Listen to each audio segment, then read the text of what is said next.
Fantatra ankehitriny fa tratra ilain'ny tifitra Anne Charles Lekirika. Nilaza ny governoran'ny Itan fa tratra Taylor Robinson 20 taona ilaina hihinana ho ny tifitra nahafaty Anne Charles Lekirika. Fianakavianany ihany no nitoraka azy tany amin'ny mpitandron'ny filaminana. Tafiditra lalina tamin'ny politika i Robinson tato ato ary tsy nankafiziny loatra Lekirika izay mpanaradia Anne Trump raha ny nambarany inga governora Spencer Cox. Ity influenceur ity izay nisy sniper-ny tifitra ny 10 septambra lasa teo nandritra ny mitinga nataony tao amin'ny campusin'ny université Itan.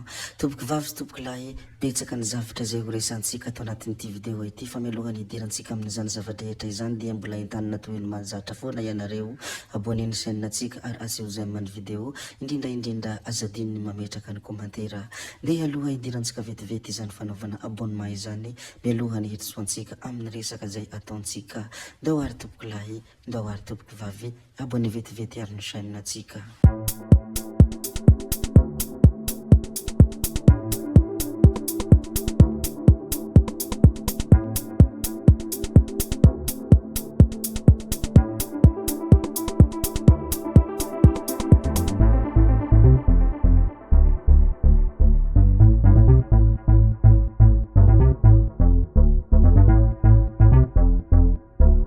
Ety ampiantohana dia hiresadresaka ny zavatra mandalo any Tamatavy moa isika any an-tampon-tanànan'ny Toamasina. Raha ny fantatra dia hisy ny famonoana alika faobe ny androany sabotsy alina.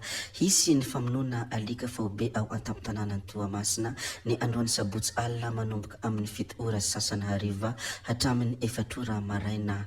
Natao izany zavatra izany ho fiarovana ny vahoaka sy ho fitsinjovana ny hisorohana ny fiparitahan'ny aretina haromontana no antony. Hatao moa ity famonoana alika faobe ity ho fitsinjovana sy fisorohana ny fiparitahan'ny aretina haromontana no antony izany raha ny filazana nataon'ny komina Andrenivohitra Toamasina. Ny voalohany volana Aogositra hatramin'ny 4 septambra lasa teo olona miisa 350 no fantatra fa voakaikitry ny alika tao antoerana isan'ny antony nandraisana izao fanapahan-kevitra izao ihany koa.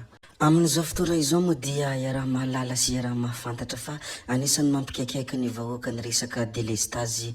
Manoloana izany zavadrehetra izany dia naneho ny heviny sy nanambarany fampanantenana ihany koa ny filohan'ny Repoblika Andry Rajoelina. Hamaha ny olany fahatapahan-jiro ny toby 500 megawatt atao hoy ny filoha. Hafaka 2 herinandro eo no hanomboka ny fitaterana ireo groupe lehibe izay avy any Toamasina ho ao Ambohimanambola hanaovana ilay tompam-pamokarana herinaratra 500 megawatty. Nanome baiko ireo voakasika amin'ny ity tetikasa ity ny filoha hanafainganana ny asa izay voalaza fa hampitombo ny famokarana sy hamahany olany fahatapahan-jiro ao Andrenivohitra. Efa vita avokoa ireo tetezana 12 ao amin'ny lalam-pirenena faharoa hoy ny tompon'andraikitra mba hitaterana azy ireo. Raha izay ary ny fanambarana sy ny fanamarihana izay nataon'ny filoha dia mifanohitra amin'izay indray ny fanambarana izay nataon'ny Tahina Razafinjoelina. Tsy hamaha ny delestage ilay groupe goavana 500 megawatty hoy ny fanambarana izay nambaran'ny Tahina Razafinjoelina. Nanambara i Tahina Razafinjoelina ilay filohany antoko tia tatindrazana ny hoe fa mila gazoil io groupe électrogène goavana io ny jirama anefa dia tsy manambola hividianana akory nohony zany dia mbola hitoetra hatrany ny delestage hoy ny fanambarana izay nambaran'ny Tahina Razafinjoelina ilay filohany antoko tia tanindrazana. Mbola filohan'ny Repoblika hatrany moa dia naneho hevitra ny mikasika ny castration ihany koa antenany ary nampitahany zavamisy any ivelany sy eto antoerana. Toy izao moa ny fampitahana izay nambarany ity Andriamatoa filoha ity. Nampisavorivory ny sainy fiarahamonina iraisam-pirenena ny momba ilay Amerikanina tao Louisiana izay voaheloka higadra mandrapahafaty sy ho sazina amin'ny fanaovana castration no izy nanolana zazavavikely 7 taona. Izany hoy Andriamatoa filoha dia manaprofo hatrany fa tsy maintsy hentitra ny sazy manoloana ny habibina tahaka izany. Tsapako ny faharavampiainana ateraka izany ka izany indrindra no antony lanolorako sy niarovako hatramin'ny farany ny lalàna momba ny castration eto a Madagasikara. Ho aho manokana hoy izy hatrany dia tsy misy zavatra sarobidy moatra noho ny aina sy ny fahadiovan'ny zanantsika. Ny fanolanana zaza tsy manantsiny sy tsy afa-miaro tena dia loza mety atao ho an'ny fiarahamonina iray mantolo. Ny castration no fiapetra hentitra tsy azo ivalozana afaka mampitsahatra tanteraka ireo heloka feno abibina ireo hoe hafatra izay nambarany ity filoha ity. Noho ny farany ihany koa dia nilaza izy ny hoe amin'ny alalany ity lalàna ity isika dia nisafidy fa manomboka izao izay sa manimba ny hoavin'ny zanaka malagasy amin'ny herisetra aranofo dia hiatrika sazy farany izay mavesatra. Tsy tsahatra ho hijoro ho an'ny zanantsika arahanao ny fomba rehetra ho fiarovana ny zaza malagasy. Ny horesantsika manaraka indray dia resaka fiarovana ny harena voajanahary. Nitarika ny fivoriana voalohany ny Comité national de pilotage ny programme biodiversité ny ministry ny tontolo iainana sy ny fandrosoana Lovenjafy. Ity hetsika ity moa dia fandaharana asa iraisam-pirenena. Ny tanjona amin'izany dia hiarovana ny 30 isanjato ny harena voajanahary amin'ny tany sy ny 30 isanjato amin'ny ranomasina mialohan'ny ny taona 2024. Voakasika amin'ity fandaharana asa ity ny fakitra arovana maro.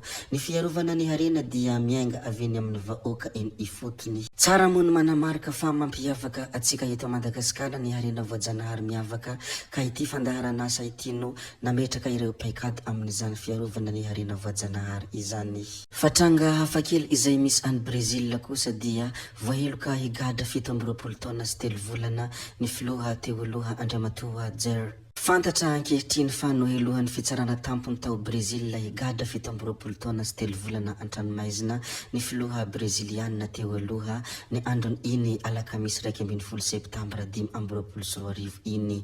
Fikasana hanongampanjakana no vesatra ny ampangana azy. Voalaza fa izy no nitarika ny fikambanana mpanao heloka bevava ny kasa hitazona azy teo amin'ny fahefana tamin'ny fomba jadona. Nanao izany zavatra izany izy moa dia mba hitazomana azy teo amin'ny fahefana tamin'ny fomba jadona na dia resin'ny Luiz da Silva filoham-pirenena ankehitriny amperinasa aza izy tamin'ny fifidianana filoham-pirenena tamin'ny taona 2022. Manoloana ireo zavatra ireo moa dia fantatra fa mikorontana arak'izany ny toedrara ara-politika ao Brésil herintaona mialohana hanatanterahana ny fifidianana filoham-pirenena amin'ny taona 2022. Tsy manaiky izao fa namelohana izao moa ny Amerikanina tao koa ireo nilaza fa tetika efa voahomana izao fampidirana an-tranomaizina an'ity filoha teo aloha ity izao. Efa maromaro moa ny zavatra izay efa nozaraintsika tato anatin'ity video ity. Raha fitipitenina ireo rehetra izay efa voalaza dia nilaza ny mikasika ny ministry ny tontolo iainana sy ny fampandrosoana Lovenjafy moa isika ary niresaka ny mikasika ny fampidirana amponja ny filoha teo aloha. Tato ihany koa isika nilaza ny hafatra izay nambaran'ny filohan'ny Republika ankehitriny Andriamatoa Andry Nirina Rajoelina sy ny filazany ny mikasika ny castration izay misy any ivelany ary nampitahainy eto antoerana.